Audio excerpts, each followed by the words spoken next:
Hi అందరికీ welcome to our channel Nishu's మోమన్ ప్రెసెస్ డాటర్. ఈ వీడియోలో మనం కంద 65 అనొచ్చు, కంద చిప్స్ అనొచ్చు, కంద ఫ్రై అనొచ్చు.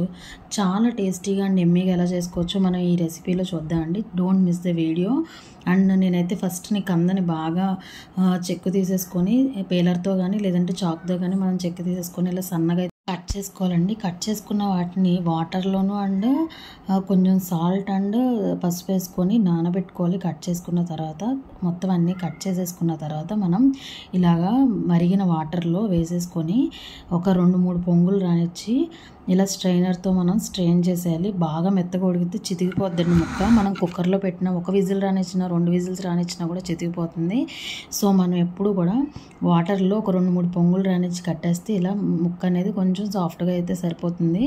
అండ్ మనం వాటర్ని మొత్తం హాట్ వాటర్ని అంతా స్ట్రెయిన్ చేసేసుకొని ఇలాగా మొత్తం అంతా కూడా జాలి గిన్నెల్లో ఉంటాయి కదండి, అలా గిన్నెలో మొత్తం అలాగా స్ట్రెయిన్ చేసుకోవాలి. వాటర్ని అంతా కూడా వాటర్ మొత్తం స్ట్రెయిన్ అయిపోయి ఇలా డ్రైగా అయిపోద్దండి. ఈ లోపల మనం డీప్ ఫ్రైకి ఆయిల్ పెట్టుకొని ఆయిల్ వేడెక్కిన తర్వాత ఈ ముక్కలు ఉడికినవి ఉన్నాయి కదండి కందవి, అవి మనం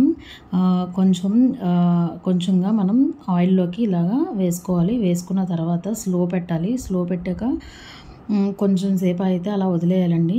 మనం స్లో పెట్టకుండా ఒకేసారి హైలో ఏం చేస్తే లోపలంతా మెత్తగా ఉంటుంది, పైన అంతా క్రిస్పీగా ఉంటుంది. సో మనం ఎప్పుడు కూడా స్లోలో ఒకసారి వేగించుకున్న తర్వాత హై పెట్టుకొని తర్వాత మళ్ళీ స్లో పెట్టుకోవాలి. ఎప్పుడైనా కానీ ఏ ఫ్రై అయినా సరే డీప్ ఫ్రైలు చేస్తే కనుక అలాగా ముక్కలన్నీ కూడా మొత్తం అన్నీ ఆయిల్లో మనకి ఫ్రై అయిపోతాయి. ఫస్ట్ కంద ఫ్రై అయ్యే లోపల మీకైతే ఒక టిప్ చెప్తానండి. మనకి కంద కట్ చేసుకునేటప్పుడు దురద అనేది వస్తుందంట.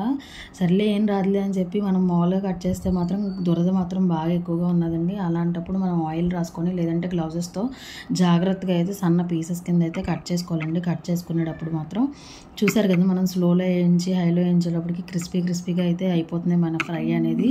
ఎప్పుడు పొటాటోతోనే కాకుండా ఫ్రెంచ్ ఫ్రైస్ ఇలా పిల్లలకి ఇలాగా ఒకసారి ట్రై చేసి చూడండి. ఇలాగా కందతో కానీ స్వీట్ పొటాటో అయితే మనం ఉడికించుకొని కూడా అక్కర్లేదు, సన్నగా పీసెస్ కింద కట్ చేసుకొని ఇలాగ ఫ్రై అయితే చేసేసుకోవచ్చు.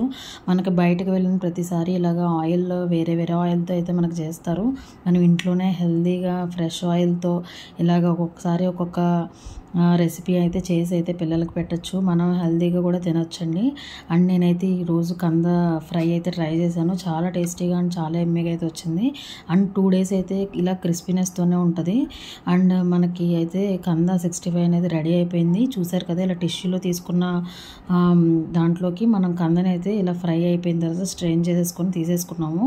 అండ్ లాస్ట్లో కరివేపాకుని కొంచెం వేయించుకుంటున్నానండి. వేయించుకున్న కరివేపాకుని కూడా ఇలా ఫ్రైలోకి యాడ్ చేసేసుకొని కందని ఇలాగా వాటర్లో ఉడకబెట్టినప్పుడే మనం కొంచెం సాల్ట్ వేసుకొని యాడ్ చేసుకోవాలండి. అండ్ మనం కొంచెం యాడ్ చేసుకోవడం వల్ల కంద లోపలికి కొంచెం సాల్ట్ వెళ్తుంది. పైన వేసిన సాల్ట్ అనేది కంద ఫ్రైలో ఎక్కువ టేస్ట్ అనేది రాదు.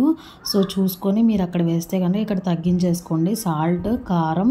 అండ్ నేను ఇక్కడైతే గార్లిక్ యాడ్ చేశాను. అండ్ నేను ఇక్కడైతే జీరా పౌడర్ అనేది యాడ్ చేస్తున్నాను, జీలకర్ర పౌడర్. మీకు కావాలంటే చాట్ పౌడర్ కూడా యాడ్ చేసుకోవచ్చు, చాట్ మసాలా పౌడర్. చాలా టేస్టీగా ఉంటుంది. మీకు ఎలా అంటే అలాగ మీ టేస్ట్ని బట్టి మీరు ఏదంటే అది యాడ్ చేసుకోండి. చాలా క్రిస్పీగా అయితే వచ్చినాయి. చూసారు కదా, ఇక్కడ నేనైతే మీకు చూపిస్తున్నాను చూడండి. సౌండ్ మీకే తెలిసిపోతుంది కదా ఎంత క్రిస్పీగా వచ్చినాయో.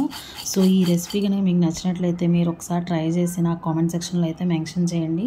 ఈ వీడియో కనుక మీకు యూస్ఫుల్ అనిపిస్తే లైక్ చేయండి, షేర్ చేయండి, కామెంట్ చేయడం మర్చిపోద్దు. అండ్ కొత్త వీడియోస్తో మీ ముందుకు వచ్చేస్తాం. Stay tune to our channel. Bye friends.